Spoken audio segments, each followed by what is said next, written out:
Hello दोस्तों, कैसे हैं आप लोग? उम्मीद करते हैं अच्छे होंगे। दोस्तों, इस वीडियो में साइंस प्रैक्टिस सेट पेपर देखने वाले हैं। यह वीडियो बीपीएससी टी 4.0 के लिए अत्यंत आवश्यक है, तो आप लोग लास्ट तक जरूर बने रहिएगा। तो चलिए शुरू करते हैं। देखिए, क्वेश्चन नंबर फर्स्ट है कि एक खगोलीय दूरदर्शी की आवर्धन क्षमता बढ़ाई जा सकती है यदि अधिक फोकस दूरी का अभिदृश्यक तथा कम फोकस दूरी की जो नेत्रिका प्रयुक्त की जाए। तो देखिए, एक खगोलीय दूरदर्शी का आवर्धन क्षमता बढ़ाई जा सकती है यदि अधिक फोकस दूरी का अभिदर्शक तथा कम फोकस दूरी की नेत्रिका प्रयुक्त की जाए। ठीक है। उसके बाद देखिए, तो खगोलीय दूरदर्शी एक ऐसा प्राकृतिक जो है यंत्र है जिसके माध्यम से हमें कई गुना दूर स्थित वस्तु का प्रतिबिंब आंख पर होता है। ठीक है। तो यहाँ पे जो है राइट आंसर हो जाएगा। नेक्स्ट क्वेश्चन यदि देखें, फिर है कि एक व्यक्ति किसी भवन के भूतल से जो है प्रथम तल सीढ़ी द्वारा जो है जाने में 2 मिनट का समय जो है लेता है तथा दूसरा व्यक्ति 1.5 मिनट में ही पहुंच जाता है पहुंच जाता है। तो 112 का क्या होगा? तो ए ऑप्शन हो जाएगा, यानी ए व बी ने समान कार्य तथा बी ए ने ए से अधिक शक्ति का प्रयोग किया है। ठीक है। तो देखिए, यहाँ पे जो एक व्यक्ति ए किसी भवन के भूतल से प्रथम तल सीढ़ी द्वारा जाने में 2 मिनट समय लेता है, दूसरा व्यक्ति जो है 1.5 मिनट में पहुंच जाता है। तो ए व बी ने समान कार्य किया है तथा बी ने ए से अधिक शक्ति बी ने ए से अधिक शक्ति का प्रयोग किया है। ठीक है। तो बी ने क्या किया है? ए से अधिक शक्ति का प्रयोग किया है। कार्य वह भौतिक क्रिया है जिसमें किसी वस्तु पर बल लगाकर उसे जो है बल की दिशा में विस्थापित किया जाता है। ठीक है। कार्य बराबर होता है बल गुने विस्थापन, यानी कार्य बराबर क्या होता है? F S cos theta. ठीक है। वस्तु पर जो है किया गया कार्य वस्तु द्वारा तय किए गए विस्थापन पर और वस्तु पर लगाए गए बल के परिणाम, ठीक है, परिणाम पर निर्भर करता है। ठीक है। कार्य करने की दर को शक्ति कहते हैं। शक्ति बराबर क्या होता है? कार्य बट्टा समय, यानी ठीक है, शक्ति बराबर होता है कार्य बट्टा समय, यानी जूल बट्टा सेकेंड, जूल बट्टा। तो यहाँ पे हो जाएगा आपको जूल बट्टा में सेकेंड, यानी वाट।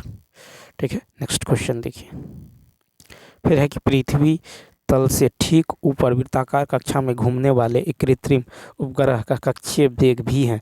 पृथ्वी की आधी त्रिज्या के बराबर ऊंचाई पर स्थापित उपग्रह का कक्षीय वेग सी ऑप्शन। तो देखिए, उपग्रह का वृत्ताकार कक्षा में जो कक्षीय वेग आपको भी बराबर √g/m/r, ठीक है, g/m/r है, यानी भी समानुपाती है 1/√r के। ठीक है। तो यानी v1/v2 क्या हो जाएगा? √r2 बट्टा में r1। ठीक है। तो यहाँ पे जो है, यानी ये हो जाएगा क्या? तो यहाँ से v2 निकल जाएगा आपको 2/3। ठीक है। √2/3 v। ठीक है, 2/3 v। तो यहाँ पे आपको याद रखना है, इसका राइट आंसर क्या होगा? C option.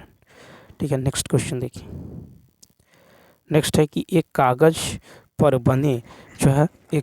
बने क्रॉस चिन्ह पर 1.5 अपर्तनांक वाली जो है कांच की पट्टिका रखी गई है। क्रॉस जो है 2 सेंटीमीटर ऊंचा उठा हुआ प्रतीत होता है। पट्टिका की मोटाई है। तो यहाँ पे यदि आप देखें तो अपवर्तनांक आपको पता है म्यू बराबर कितना? 1.5। ठीक है। एच बराबर क्या होता है? तो h माइनस एक्स बराबर हो जाएगा 2। ठीक है। 2 सेंटीमीटर क्रॉस, तो h माइनस एक्स बराबर यहाँ पे 2 हो जाएगा।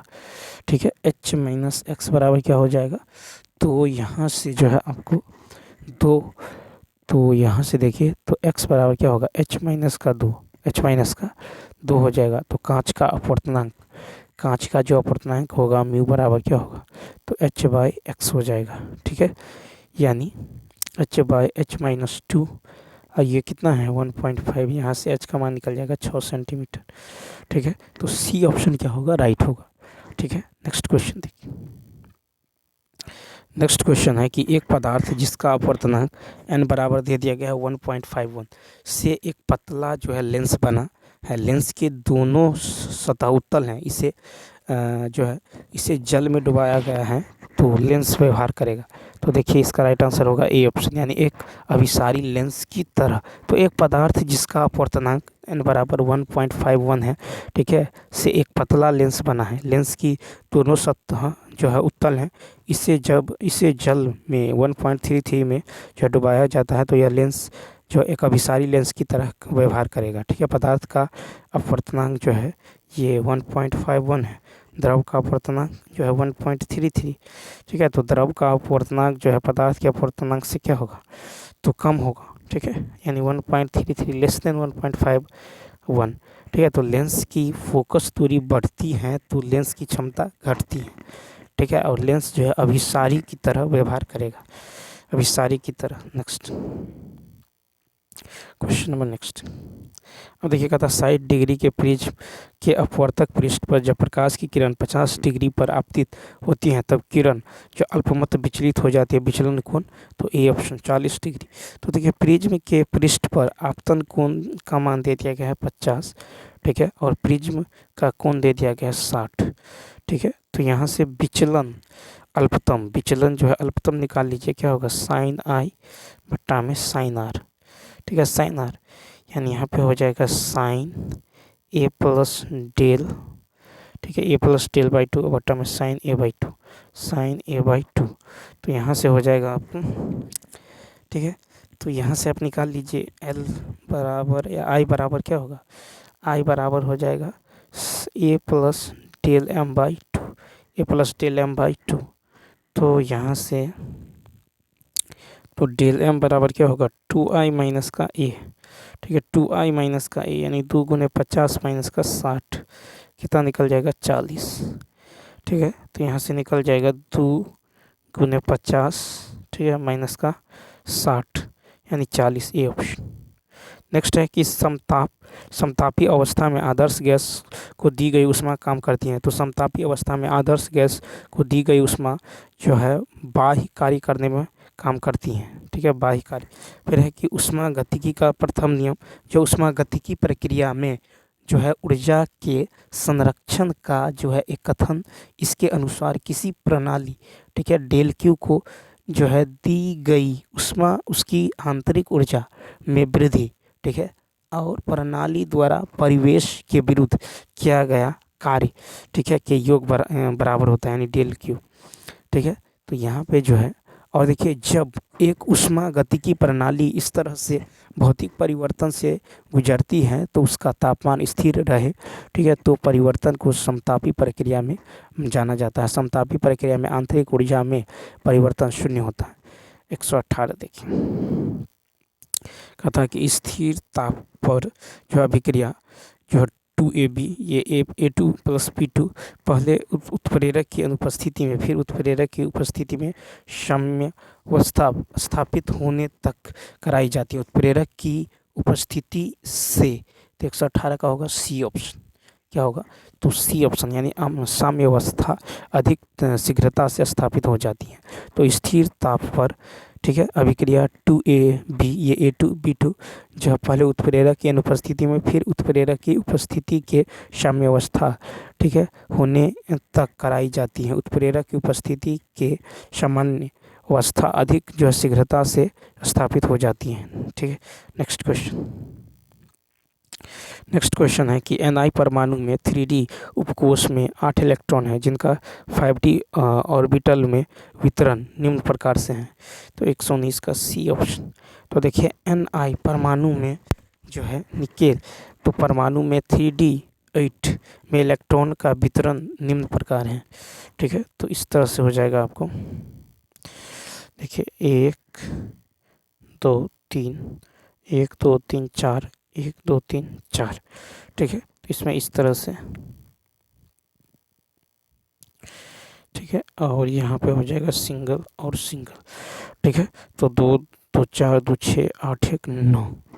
ठीक है, तो यहाँ से जो है आपको राइट। फिर देखिए एस कक्षा में अधिकतम इलेक्ट्रॉन की संख्या कितना होता है, एस कक्षा में अधिकतम इलेक्ट्रॉन की संख्या होता है 2। ठीक है, और पी कक्षा में यदि देखिएगा तो एस में होता है 2। ठीक है, पी कक्षा में देखिएगा तो पी में होता है 6, कितना होता है 6 इलेक्ट्रॉन। ठीक है, तो पी में होता है आपको 6 इलेक्ट्रॉन। ठीक है, 6 इलेक्ट्रॉन। उसके बाद डी में देखिए तो एसपीडी में होता है 10 इलेक्ट्रॉन, इस तरह से। ठीक है, 10 इलेक्ट्रॉन जो है आपको डी कक्षा में होता है। ठीक है, कितना होता है तो 10 इलेक्ट्रॉन होता है। उसके बाद देखिए एफ कक्षा में कितना होता है 14 इलेक्ट्रॉन होता है। ठीक है, तो एफ कक्षा में आपको 14 इलेक्ट्रॉन होता है इस तरह से। ठीक है, तो एफ कक्षा में आपको 14 इलेक्ट्रॉन हो जाता है। ठीक है, उसके बाद देखिए क्वेश्चन नंबर जो है 120 है कि कौन सम इलेक्ट्रॉनिक आयनों में सबसे छोटा आयन है। पहला ए ऑप्शन, तो Na+ पर नाभिकीय आवेश 11 है। ठीक है, Mg2+ पर नाभिकीय आवेश कितना है 12, Mg2+ पर 12। ठीक है, और Al3+ पर होता है आपको नाभिकीय आवेश 13। ठीक है, Si जो है 4+ पर होता है नाभिकीय आवेश कितना 14 होता है। तो सम इलेक्ट्रॉनिक आयनों में नाभिकीय आवेश जितना अधिक होगा नाभिक की त्रिज्या उतना ही छोटा होगा। तो Si4 less than Al3+ Mg। ठीक है, Mg, तो यहाँ पे हो जाएगा Si4+ लेस देन Al3+, ठीक है, less than Mg2+ less than Na+। इस यहाँ पे right answer A option. Next फिर देखिए कहता है Mg2P2O7 तथा P4O7-4- में फॉस्फोरस की ऑक्सीकरण संख्या क्रमशः जो है फॉस्फोरस की ऑक्सीकरण संख्या इसमें आपको बताना है। ठीक है, तो यहाँ पे यदि आप देखेंगे तो देखिए Mg का जो है Mg, ठीक है, मैग्नीशियम का ऑक्सीडेशन नंबर क्या होता है 2 होता है। ठीक है, फॉस्फोरस का कितना, तो इसमें आप फॉस्फोरस का जो है मान लीजिए X। ठीक है, और यहाँ पे ऑक्सीजन का कितना होता है -2, तो मैग्नीशियम का क्या होता है +2, ऑक्सीजन का -2, और यहाँ पे हम मान लेते हैं यहाँ पे निकालना है अब फॉस्फोरस, इसका मान लीजिए X, तो क्या हो जाएगा, तो यहाँ पे हो जाएगा Mg का 2 होता है तो 2 × 2 + 2x। ठीक है, 2 × x प्लस में ऑक्सीजन का -2, तो -2 × 7 बराबर 0, यानी 4 और -14 + 2x बराबर 0, या फिर कितना होगा, तो यहाँ पे देखिए तो 2x बराबर क्या होगा 14 - 4 यानी 10, तो x बराबर कितना होगा 5। तो यहाँ से x का मान कितना निकल गया +5। ठीक है, उसके बाद देखिए P4O7, तो यहाँ पे मान लीजिए इसको x, तो 4x प्लस ऑक्सीजन का कितना होता है, तो ऑक्सीजन का तो आपको जो है P4 अब ऑक्सीजन का -2 होता है। ठीक, तो यहाँ पे होगा 7 - 2 बराबर का पावर में देखिए कितना है -4, तो बराबर में आपको -4 रखना होगा। ठीक है, तो ये कितना होगा 4x - 14 बराबर 4, तो 4x बराबर होगा 18, तो x बराबर होगा 9। ठीक है, तो x का मान यहाँ सॉरी यहाँ पे कितना है -4 है। ठीक है, यहाँ पे -4 प्लस का 14, -4 प्लस का 14, तो यहाँ पे कितना हो जाएगा 10 हो जाएगा। यहाँ पे 10/4, 2 पंचे 10, 2 दूनी 4, यानी कितना होगा 2.5। ठीक है, 2.5 हो जाएगा, यानी इसका राइट आंसर होगा बी ऑप्शन। ठीक है, नेक्स्ट देखिए कहता है NaOCl + H2O2 तीर NaCl + O2 H2O में आपको ये जो है बी ऑप्शन। तो देखिए कहता है अभिक्रिया में हाइड्रोजन पेरोक्साइड अणु, तो NaOCl + H2O2 NaClO2 H2O अभिक्रिया में हाइड्रोजन पेरोक्साइड अणु इलेक्ट्रॉन देता है। ठीक है, क्या देता है, तो इलेक्ट्रॉन जो है आपको देता है। ठीक है, उसके बाद यदि आप देखेंगे तो देखिए ऑक्सीकरण के संबंध में जो है ऑक्सीकरण की संख्या जो है बढ़ती है, हाइड्रोजन की संख्या घटती है। ठीक है, विद्युत ऋणात्मक तत्वों की संख्या में वृद्धि होती है और विद्युत धनात्मक तत्वों की संख्या में कमी होती है। अब नेक्स्ट क्वेश्चन कहता है यहाँ पे CONH3Cl2 होल प्लस संगठक के जो भिन्न रंगों को 2 शंकर यौगिक विद्यमान, इसका कारण 123 का बी ऑप्शन ज्यामितीय समावयव। तो देखिए इसमें जो है संगठन के भिन्न रंगों के 2 शंकर यौगिक विद्यमान है, इसका कारण है ज्यामितीय समावयव। ठीक है, उसके बाद देखिए क्वेश्चन नंबर 124 है कि एक रेडियो एक्टिव तत्व की अर्ध आयु निर्भर है। तो एक सी ऑप्शन। तत्व की प्रकृति पर, एक रेडियो एक्टिव तत्व की अर्ध आयु तत्व की प्रकृति पर निर्भर करती है। ठीक है, तो किसी सामग्री की जो है रेडियो धर्मिता, ठीक है, धर्मिता जो है ये किसी को किसी भी भौतिक अर्थात जो है दबाव, तापमान, विद्युत या चुंबकीय क्षेत्र पर रासायनिक परिवर्तनों द्वारा जो है नियंत्रित नहीं किया जा सकता। अर्ध आयु वह समयावधि है जिसके बाद रेडियोधर्मी तत्व की मात्रा का आधा हिस्सा जो है क्षय हो जाता है। ठीक है, और टी हाफ बराबर क्या होता है 0.693 बटा में के, जहाँ जो है क्या होगा के होगा। ठीक है, उसके बाद देखिए 6 नियतांक तत्व की प्रकृति पर निर्भर करता है। नेक्स्ट क्वेश्चन है, देखिए कहता है कि एल्युमिनियम Al तथा G के टुकड़े को एक टुकड़े को जो T1 के और से T2 के तक ठंडा किया जाता है तो प्रतिरोध क्या होगा, ए ऑप्शन। यानी प्रतिरोध जो है Al एल्युमिनियम, ठीक है, L का घटेगा और G का बढ़ेगा। तो Al तथा G के एक टुकड़े को T1 के से T2 के तक ठंडा किया जाता है, प्रतिरोध L का घटेगा और G का बढ़ेगा। ठीक है, अब देखिए किसी धातु चालक का प्रतिरोध तापमान के अनुक्रमानुपाती होता है, अर्थात तापमान के बढ़ने पर बढ़ता है तथा घटने पर घटता है। किसी अर्धचालक का प्रतिरोध तापमान के घटने पर बढ़ता है तथा बढ़ने पर जो है घटता है। किसी अर्धचालक का प्रतिरोध तापमान के घटने से बढ़ता है तथा बढ़ने से घटता है। अर्धचालक की चालकता तापमान के बढ़ने पर बढ़ता है। ठीक है, नेक्स्ट। और प्रमुख अर्धचालकों का जो है बैंड गैप क्रमशः सिलिकॉन और जर्मेनियम 1.1 इलेक्ट्रॉन वोल्ट एवं 0.7 इलेक्ट्रॉन वोल्ट होता है। नेक्स्ट देखिए, कहता एक गोताखोर जल के भीतर से वायु में एक वस्तु को देखता है जिसका जो है स्वाभाविक रंग हरा है, उसे दिखती है तो बी नीली। तो एक गोताखोर जो है जब n बराबर 4/3 के भीतर से वायु में एक वस्तु को देखता है तो जिसका स्वाभाविक रंग हरा है उसे वस्तु नीली दिखाई देती है। प्रकाश की किरण जल से वायु में गमन करती हैं, जल में अपवर्तनांक बढ़ जाता है तथा तरंगदैर्घ्य घट जाता है, जिसके कारण हरे रंग से कम तरंगदैर्घ्य वाले रंग का प्रकाश दिखेगा, अतः वस्तु जो है नीला दिखेगा। अपवर्तनांक तरंगदैर्घ्य का व्युत्क्रमानुपाती होता है। ठीक है, जिस रंग का तरंगदैर्घ्य जितना जो है कम होता है उसका प्रकीर्णन उतना ही अधिक होता है। बैंगनी रंग का प्रकीर्णन सर्वाधिक जबकि लाल रंग का प्रकीर्णन कम होता है।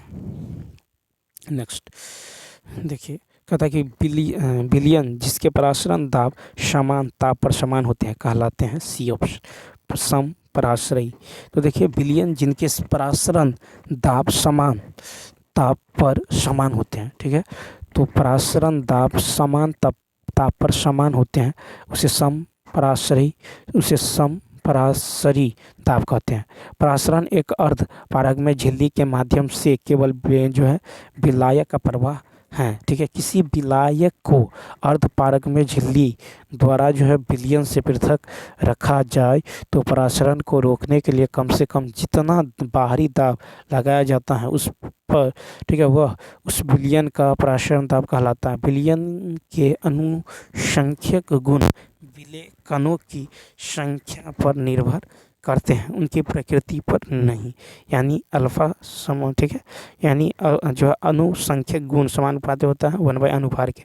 जब किसी विलयन की मोलरता 1 हो तब क्वथनांक का स्थिरांक जो है उन्नयन स्थिरांक कहलाता है। नेक्स्ट फिर है कि वेग स्थिरांक ताप बढ़ाने पर, तो बी ऑप्शन बढ़ेगा। वेग स्थिरांक ताप बढ़ाने पर बढ़ेगा। ठीक है, तो वेग बराबर होता है P into F into Z.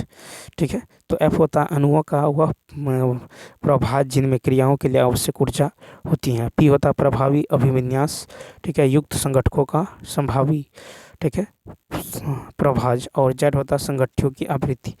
ठीक है, तो यहाँ पे जो है देखिए 10 डिग्री तापमान में की वृद्धि से जो है अभिक्रिया दर दोगुनी हो जाती है, तो ताप गुणांक क्या होगा, वेग स्थिरांक। ठीक है, वेग स्थिरांक, ठीक है, T + 10 डिग्री बट्टा में T डिग्री पर वेग का स्थिरांक। क्वेश्चन नंबर देखिए 129, कहता रुधिर और कोशिकाओं के बीच रासायनिक आदान प्रदान किसके माध्यम से होता है, तो सी ऑप्शन उत्तक द्रव। तो देखिए रुधिर और कोशिकाओं के बीच रासायनिक ऊतक द्रव के माध्यम से होता है। रुधिर संयोजी ऊतक है। रुधिर के मुख्य रूप से दो भाग होते हैं। प्लाज्मा, यह जो है रक्त को जो है जलीय माध्यम जो है प्रदान करता है। रुधिर कणिकाएं, यह मुख्य रूप से 3 प्रकार के होते हैं। लाल रक्त कणिकाएं, आरबीसी, ठीक है। हाँ, तो यह जो है O2 ऑक्सीजन परिवहन में सहायता करता है, आरबीसी। श्वेत रक्त कणिकाएं, डब्ल्यूबीसी, यह शरीर के प्रतिरक्षा तंत्र को मजबूत करता है। प्लेटलेट्स, यह रक्त के थक्का के निर्माण में सहायक होता है। फिर है कि ये रुधिर में जो फेफड़ों तक CO2 का परिवहन मुख्यतः किस रूप में होता है। 130 का ए ऑप्शन। तो कार्बोनिक अम्ल तथा कार्बेमिनो हीमोग्लोबिन। तो रुधिर में फेफड़ों तक CO2 का परिवहन मुख्यतः कार्बोनिक अम्ल तथा कार्बोमिनी हीमोग्लोबिन के रूप में होता है। फेफड़े की इकाई जो एल्वियोली को कहा जाता है। फेफड़ा जिस आवरण में बंद होता है उसे प्लूरा कहा जाता है, ठीक है। एल्वियोली रक्त में O2 मिश्रित करता है तथा CO2 को बाहर निकालता है, ठीक है। नेक्स्ट क्वेश्चन फिर है कि अमीबा में पोषण होता है। 131 का बी ऑप्शन, यानी क्या होता है, तो होलोजोइक। अमीबा में होलोजोइक प्रकार का पोषण होता है। अमीबा एक कोशिकीय एवं सर्वाहारी जीव है। इसमें जो प्राणी समभोजी प्रकार का अंतः कोशिकीय पोषण पाया जाता है, ठीक है। और यह जो है स्यूडोपीडिया द्वारा भोजन का अंतर्ग्रहण करते हैं तथा रिक्तिका के माध्यम से जीव द्रव के द्वारा उन्हें जो है एंजाइमों की सरल प्रक्रिया द्वारा सरल अणुओं में तोड़ता है, जिसका अवशोषण किया जाता है। नेक्स्ट है कि प्रकाश संश्लेषण है एक, तो 132 का होगा बी ऑप्शन, यानी उपचयी क्रिया। प्रकाश संश्लेषण जो है उपचयी है, ठीक है। प्रकाश संश्लेषण की घटना में जो है क्लोरोफिल, ठीक है, सूर्य प्रकाश, जल एवं कार्बन डाइऑक्साइड की उपस्थिति में पादप भोजन का निर्माण करते हैं, ठीक है। तो 6CO2 + 12H2O क्लोरोफिल और सूर्य प्रकाश की उपस्थिति में C6H12O6, ठीक है, +6O2 + 6H2O, ठीक है। अब देखिए प्रकाश संश्लेषण की अभिक्रिया रेडॉक्स अभिक्रिया है। इस अभिक्रिया में O2 का निर्माण जो है H2O के अपघटन से होता है। नेक्स्ट देखिए कहता है घोंघे द्वारा परागन होता है, तो ए ऑप्शन। तो जमीकंद में घोंघे द्वारा जो है जमीकंद में परागन होता है। पराग कणों के वर्तिकाग्र से वर्तिकाग्र तक पहुंचने की घटना को परागन कहते हैं। परागन की प्रक्रिया जो है चिड़ियों में ऑर्निथोफिली परागन होता है। चिड़ियों में ऑर्निथोफिली परागन, जानवरों में जो जूफिली परागन होता है। हवा में परागन एनिमोफिली होता है। जल में परागन जो है हाइड्रोफिली होता है। नेक्स्ट है कि मानव नेत्र में प्रकाश संवेदी यौगिक बना होता है, ए ऑप्शन। तो ऑप्शिन और रेटिनल से मानव नेत्र में जो है प्रकाश संवेदी यौगिक, ठीक है, प्रकाश वर्धक ऑप्शिन नामक प्रोटीन वो रेटिनल नामक विटामिन ए के जो एल्डिहाइड से बंधे होते हैं। प्रकाश जो है ऑप्शिन से रेटिनल के अंतर्गत के अलावा को, ठीक है, अलगाव को प्रेरित करता है। इससे ऑप्शिन की संरचना में बदलाव आता है तथा वह झिल्ली की पारगम्यता में बदलाव ला सकता है, ठीक है। सामान्य नेत्र लेंस की फोकस दूरी 2 सेंटीमीटर या 20 सेंटीमीटर होता है। सामान्य नेत्र का दाब 10 mm या Hg, ठीक है। नेक्स्ट क्वेश्चन देखिए 135 है कि मानव नेत्र में पारदर्शी लेंस किसके द्वारा अपने स्थान पर रहता है, तो सी ऑप्शन। तो पक्षमाव कार्य से जुड़े स्नायु द्वारा। तो मानव नेत्र में लेंस पक्षमाव, ठीक है, पक्षमाव कार्य से जुड़ी निलंबन स्नायु के द्वारा अपने स्थान पर रहता है। नेत्र और संघटकों का कार्य, तो पक्षमाव से जुड़ी जो चिकनी पेशियों द्वारा लेंस के जो है आकार को नियंत्रित करने में सहायक करती है।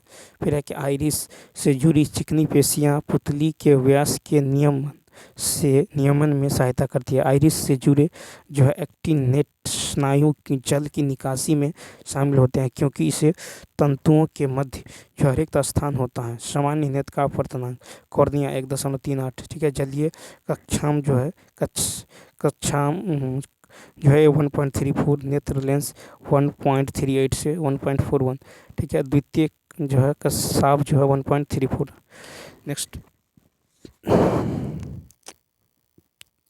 नेक्स्ट है कि यदि विद्युत चुम्बकीय विकिरण की तरंगदैर्घ्य दोगुनी कर दी जाए तो फोटोन की ऊर्जा का मान होगा बी ऑप्शन आधी हो जाती है। ठीक है, तो क्या हो जाती है, आधी हो जाती है। तो चूंकि ई जो है बराबर होता है एच भी या एच सी बाई लेमडा, यानी ई जो है समानुपाती होता है 1/λ के। ठीक है, यानी ई वन बाई ई2 बराबर होगा λ/λ1 के। ठीक है, यानी E1/E2 बराबर हो जाता है 2λ/λ1 के। ठीक है, तो यहीं से जो है E2 बराबर क्या होगा, E1/2। नेक्स्ट क्वेश्चन देखिए, तो जब जब जो है विद्युत चुम्बकीय विकिरण की तरंग दैर्ध्य दोगुनी कर दी जाती है तो फोटोन की ऊर्जा आधी हो जाती है। नेक्स्ट क्वेश्चन है कि अपवर्तनांक माध्यम से सामान्यतः विस्थापन किस कारक पर निर्भर करता है, ए ऑप्शन। तो देखिए सामान्य विस्थापन अपवर्तक माध्यम की मोटाई और सामग्री के अपवर्तक सूचकांक पर निर्भर करता है। सामान्य विस्थापन प्रिज्म के कोण, विचलन के कोण और संवहन पर जो है निर्भर नहीं करता है। ठीक है, यदि प्रकाश की किरण अभिसारी या अपसारी पुंज हो और इसके मार्ग में एक कांच की जो है पट्टिका रख दी जाए तो अभिसारी या अपसारी बिंदु जो है चित्र के अनुसार निरूपित करते हैं। ठीक है, यहाँ देखिए इसके अनुसार आपको इस तरह से जो है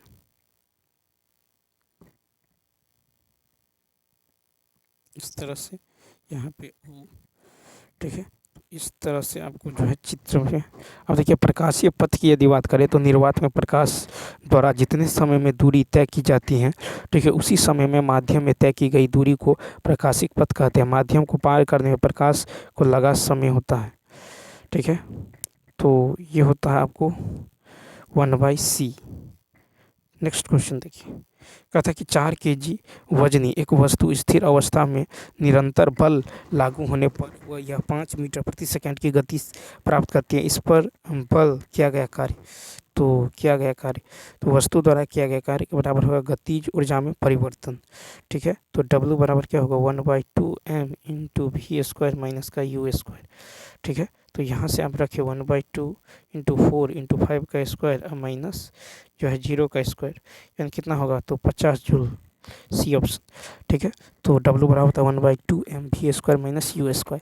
अब यदि दो स्थितियों पर गतिज ऊर्जाओं के बीच का अंतर है, ठीक है, इससे हमें किया गया कार्य मिलता है। नेक्स्ट कहता है किस यात्रा में दबाव के समान SI इकाई है, 140 का ई ऑप्शन। ठीक है, तो यहाँ पे देखिए दबाव की इकाई न्यूटन पर मीटर स्क्वायर है तथा बीमा यदि बात करें ml-1 t-2 होता है। दाब बल और क्षेत्रफल का अनुपात है, दाब बल और क्षेत्रफल का अनुपात है। ठीक है, तो ये याद रखना है। दाब का मात्रक बार भी होता है, ATM होता है, MM होता है, CM होता है या M होता है या न्यूटन पर मीटर स्क्वायर होता है। नेक्स्ट क्वेश्चन की यदि बात करें 140 नंबर देखिए, कहता सार्वत्रिक गुरुत्वाकर्षण नियतांक की SI इकाई क्या है, तो देखिए सी ऑप्शन क्या होता है, न्यूटन मीटर स्क्वायर। ठीक है, न्यूटन मीटर स्क्वायर, ठीक है, per kg square, newton metre square per kg square, या फिर newton metre square kg inverse 2। ठीक है, तो देखिए सार्वत्रिक गुरुत्वाकर्षण नियतांक SI इकाई होता है newton metre square kg inverse 2 या केजी के पावर -2। यदि दो पिंड जिनके द्रव्यमान m1 m2 हैं, ठीक है, एवं दूसरे से r दूरी पर स्थित हो तो न्यूटन के नियम के अनुसार उनके बीच लगने वाला जो है आकर्षण बल F बराबर क्या होता है, F बराबर होता है कैपिटल G m1 m2 बट्टा में r², जहाँ G एक नियतांक है जिसे सार्वत्रिक, ठीक है, गुरुत्वाकर्षण नियतांक कहते हैं। इसका मान होता है 6.67 × 10 के पावर -11, ठीक है, newton metre square by kg square. Next small G का मान कितना होता है, तो 9.8 मीटर पर सेकेंड स्क्वायर। 141 देखिए, फिर कहता है कि कौन सा प्राथमिक प्रदूषक नहीं है, डी ऑप्शन। तो देखिए ओजोन और H2SO4 प्राथमिक प्रदूषक नहीं है। ओजोन UV किरणों के साथ ऑक्सीजन की फोटो रासायनिक प्रतिक्रिया में बनता है और किसी स्रोत द्वारा सीधे वायुमंडल में नहीं छोड़ा जाता है।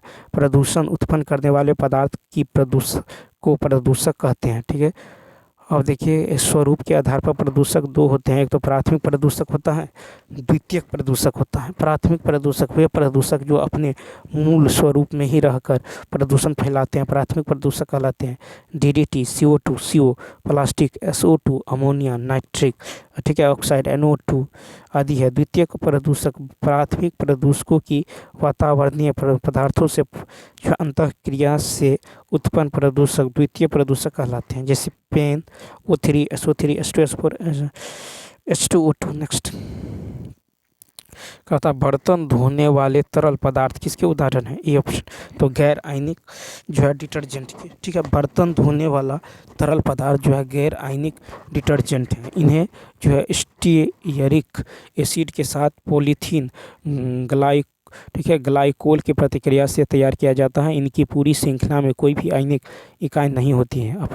अपमार्जक, ठीक है, अपमार्जक जो है उच्च एल्कोहल के हाइड्रोजन सल्फेट, ठीक है, व्युत्पन्न के सोडियम लवण होते हैं, ठीक है।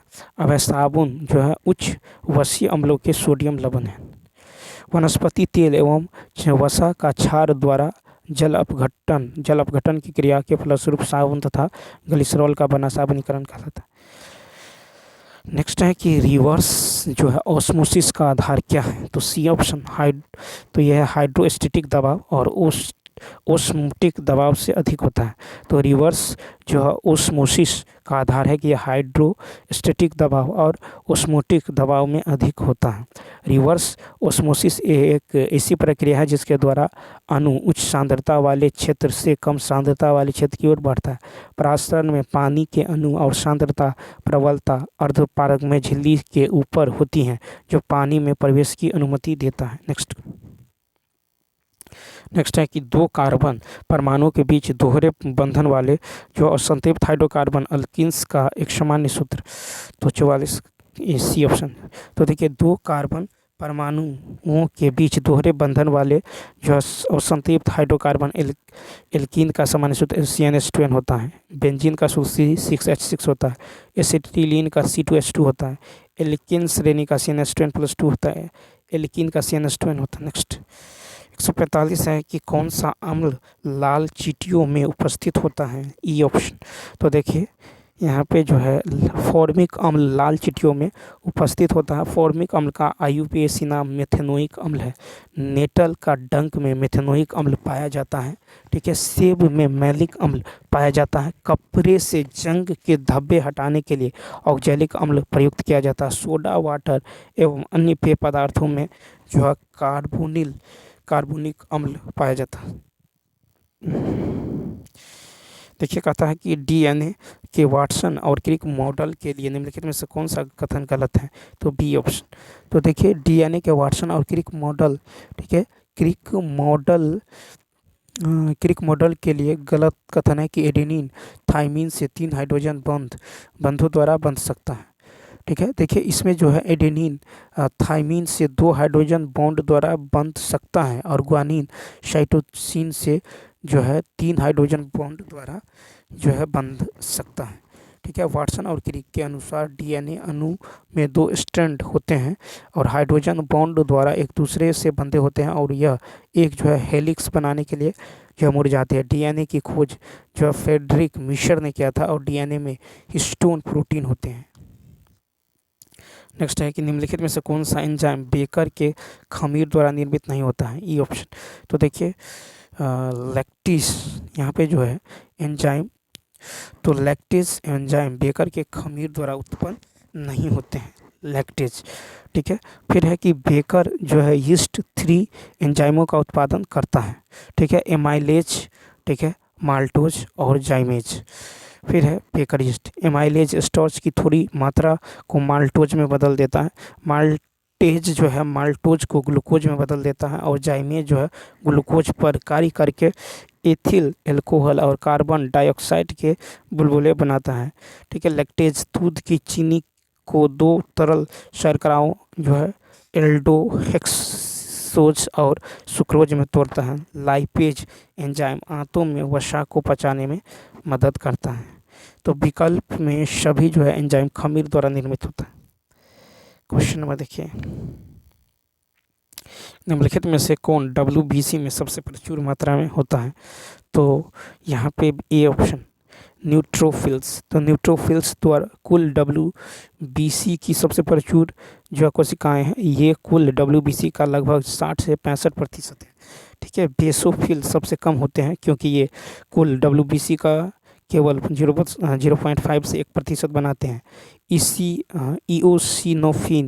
ईओसिनोफिल या एसिडोफिल में श्वेत कणिकाओं की 1 से 4% होती हैं। ठीक है, इसके बाद है ईओसिनोफिल शरीर में प्रतिरक्षण तथा संवेदनशील का कार्य करती है। फिर है कि न्यूट्रोफिल्स जीवाणुओं तथा अन्य बाहरी पदार्थों को नष्ट करती हैं। कथक कोशिकाओं के प्रकार के बारे में गलत कथन, सी ऑप्शन। तो देखिए यूकैरियोटिक कोशिकाओं में झिल्ली से बंधे अंग अनुपस्थित होते हैं, कथन गलत है। प्रोकैरियोटिक कोशिका में झिल्ली से बंधे अंग अनुपस्थित होते हैं। ठीक है, मुनेरा जो है प्रोकैरियोटिक कोशिका का उदाहरण है। यूकैरियोटिक कोशिकाओं में झिल्ली से बंधे अंग होते हैं। प्रोकैरियोटिक कोशिकाओं में RNA और DNA दोनों होता है। ठीक है, प्रोकैरियोटिक कोशिकाओं में जो वे कोशिकाएं कहलाती हैं जिनमें केंद्रक जो है कला केंद्रक तथा सुविकसित कोशिकांग का अभाव होता है। प्रोकैरियोटिक कोशिकाओं में 70S प्रकार के राइबोसोम पाए जाते हैं। बैक्टीरियोफेज PPLO जो है रिकेट्सिया तथा हरे नीले शैवाल होते हैं। नेक्स्ट कहता निम्नलिखित में किस विटामिन में सल्फर होता है? B option biotin. तो बायोटीन सल्फर युक्त विटामिन है। एस्कॉर्बिक एसिड विटामिन सी है। रेटिनॉल विटामिन ए है। साइनोकोबालामिन विटामिन B12 का रासायनिक नाम है। Cyanocobalamin vitamin B12। फिर है बायोटीन का रासायनिक सूत्र C10H16N2O3S होता है। विटामिन B7 का रासायनिक नाम बायोटीन है। विटामिन B12 में कोबाल्ट पाया जाता है। तो चलिए दोस्तों इस वीडियो में इतना ही।